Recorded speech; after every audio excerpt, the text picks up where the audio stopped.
Let me ask you something real. Have you ever walked out of a conversation feeling like you just got emotionally hit by a truck, but you can't quite explain why? You replay the moment over and over in your head, second guessing your reactions, wondering if you were too sensitive or maybe even losing your grip a little. That's what it feels like when you're dealing with a narcissist. The truth is, when you're around someone who constantly centers themselves, lacks empathy, and manipulates the emotional temperature of every room they're in, it's not just exhausting, it's crazy making. And I don't use that term lightly. You start questioning your reality. You shrink a little. You edit yourself more. You become less you. But here's the real kicker. Most narcissists don't show up in our lives with a sign around their neck that says, I will gaslight you and drain your emotional reserves. No. They show up as partners, bosses, parents, friends, even leaders we admire. So today, we're not going to label or diagnose or play armchair therapist. We're going to talk about how to protect your peace, hold onto your identity, and handle narcissists without losing your mind. I've spent years researching vulnerability, boundaries, shame, and the stories we tell ourselves. And let me tell you, when you're in a relationship with a narcissist, all of that gets tested. So let's walk through 5 truths that can serve as your emotional armor without turning you into someone you're not. First, boundaries are the cure for chaos. Narcissists don't always explode into your life. Sometimes they slip in quietly. Charming, funny, emotionally intelligent on the surface. You don't always see the chaos right away, but it's there, not always in what they say, but in how they make you feel. The slow unraveling of your confidence, the second guessing, the tiny daily compromises you make until you don't quite recognize yourself anymore. Here's what I've learned. Through years of research and deep, honest conversations, boundaries are not a luxury, they're a lifeline. They're not about punishment or control, they're about clarity. And clarity is the kindest thing you can offer yourself when someone in your life thrives on ambiguity and emotional manipulation. You see, narcissists push limits in subtle ways. They don't always raise their voice. Sometimes they sigh. Sometimes they give you just enough affection to keep you hooked and just enough criticism to keep you small. They rewrite conversations. They twist the truth. They act like victims when you bring up how their actions hurt you, and before long, you're carrying the weight of their emotions, their expectations, their stories, while ignoring your own. That's where boundaries come in. And I want to be clear, setting a boundary doesn't mean cutting someone off. It means saying, here's what I will accept, and here's what I won't. It's not about being unkind. It's about being honest. It's about saying, my needs matter too. Here's the hard part. Narcissists don't like boundaries. They're used to relationships that revolve around them. So when you start drawing a line, when you say, I'm not comfortable with that, or I need some space, or I won't tolerate being spoken to that way, they might push back hard. They might accuse you of being selfish. They might double down on guilt. They might gaslight you into believing you're overreacting. Don't fall for it. That resistance isn't proof that your boundary is wrong. It's proof that it's necessary. You are allowed to say no without explaining. You are allowed to ask for time without apologizing. You are allowed to end a conversation that feels emotionally unsafe. And no, it won't feel easy, especially if you've been conditioned to believe that keeping the peace means staying silent. But here's the truth. Peace that costs you your sanity isn't peace. It's performance. One of the most painful lies we absorb is that our worth is tied to how much we can tolerate. That being good means being endlessly available, endlessly forgiving, endlessly accommodating. But that's not strength. That's self-abandonment. Real strength is saying, I love you, but I will not betray myself to stay in this relationship. Real strength is honoring your gut even when your heart is confused. Real strength is choosing discomfort over resentment. So if you're in a relationship where you constantly feel unsure, diminished, or erased, start there with one small, clear boundary. It doesn't have to be dramatic, it just has to be true. And then hold it, not because they'll like it, but because you matter. And that's what boundaries ultimately do. They bring you back to yourself.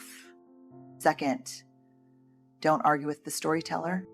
If you've ever found yourself in a conversation with a narcissist, you know how quickly it can turn into a maze.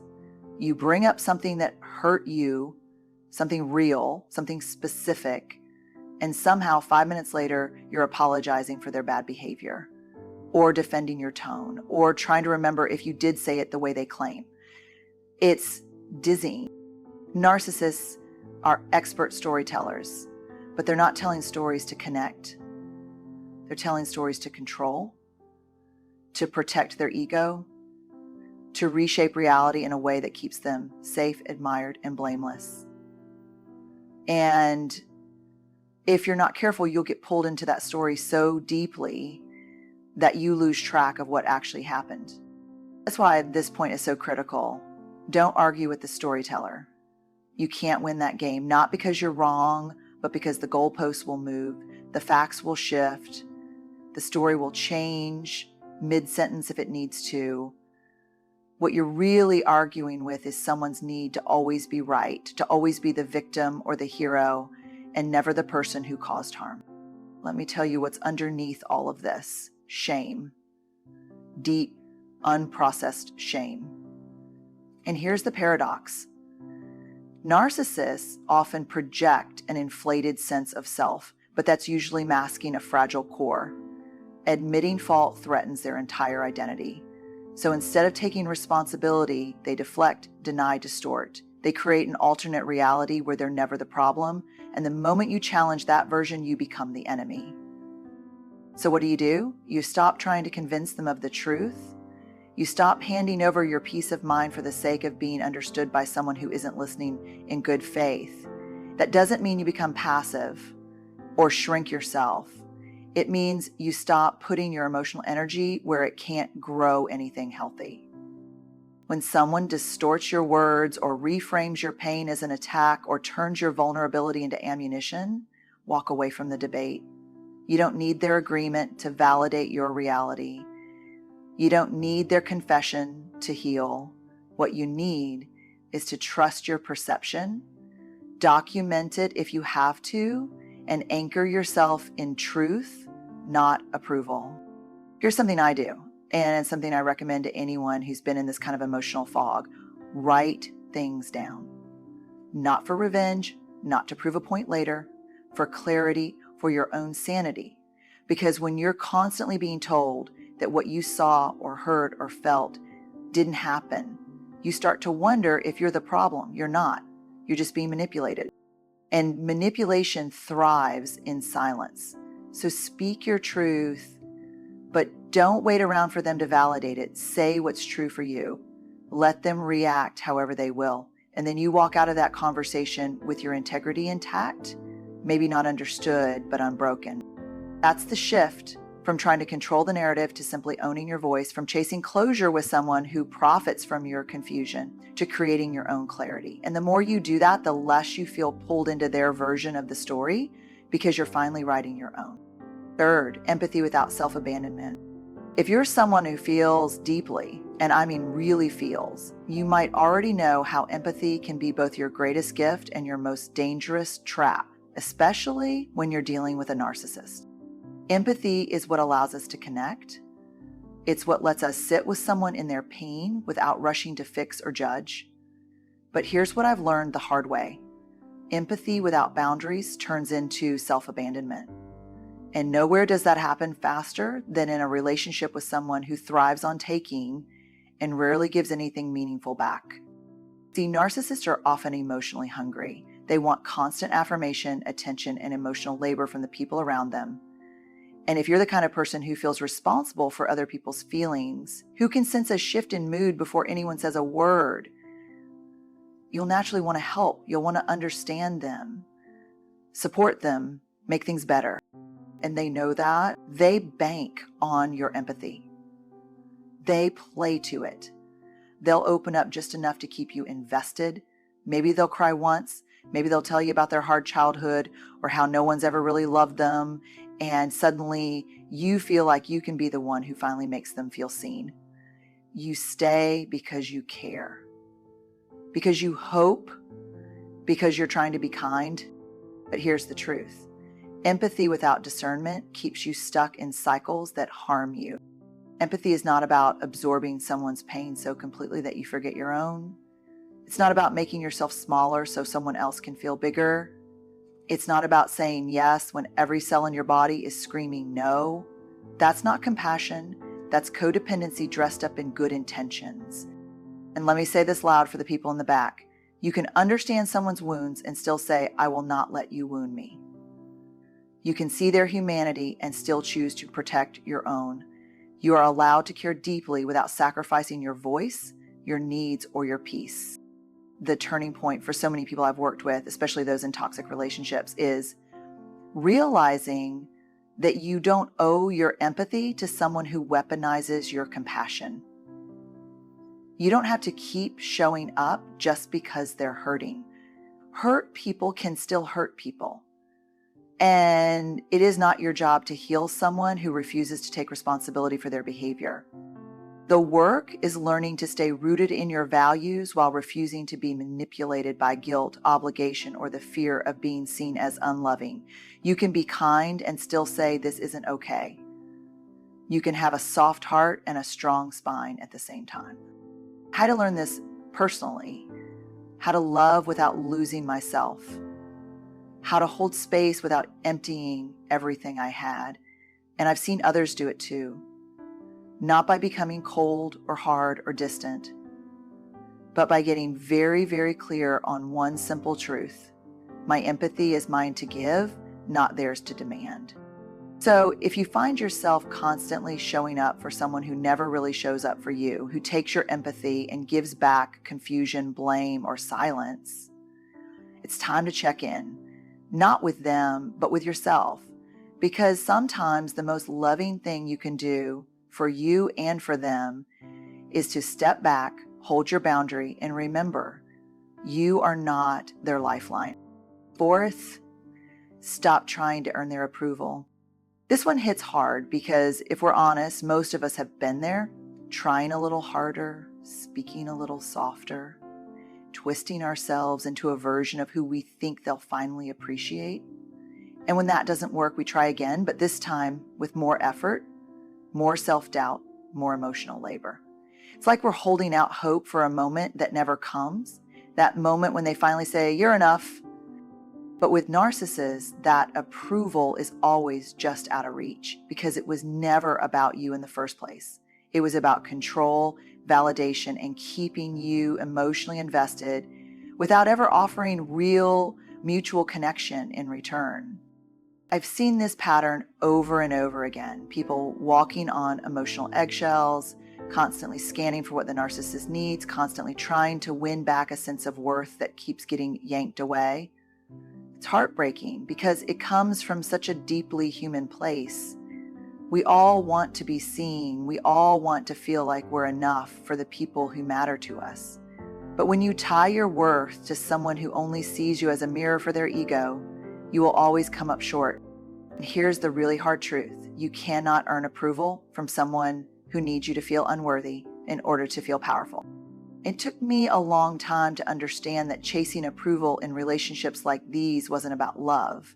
It was about survival, emotional survival.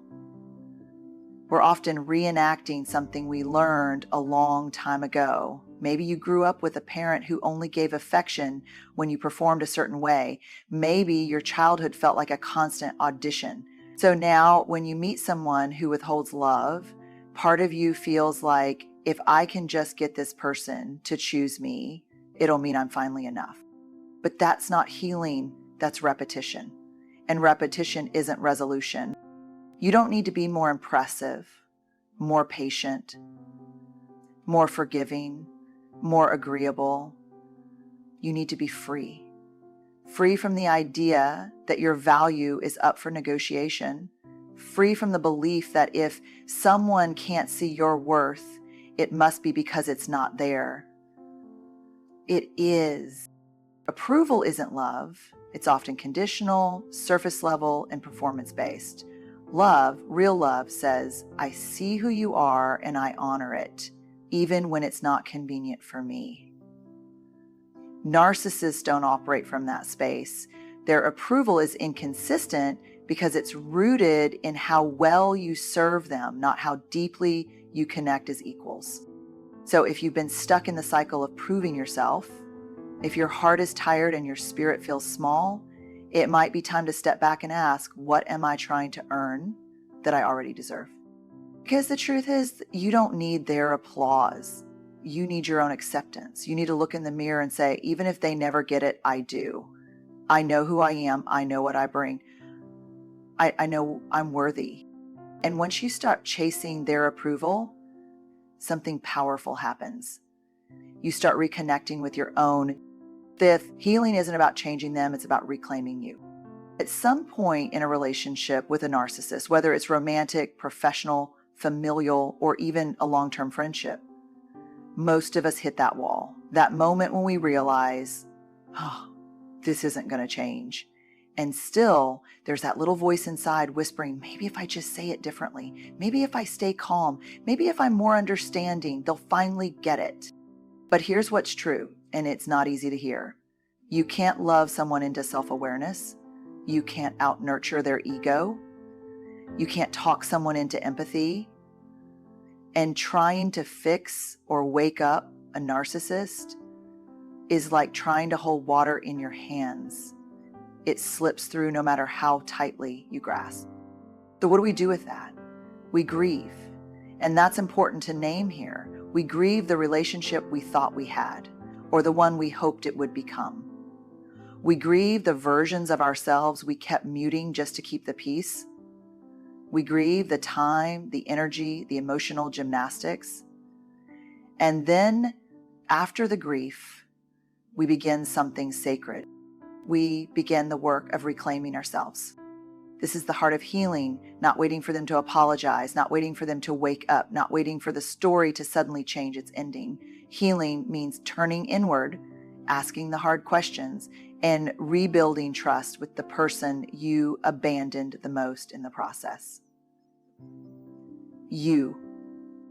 And let me be clear, this isn't about blame. It's about awareness.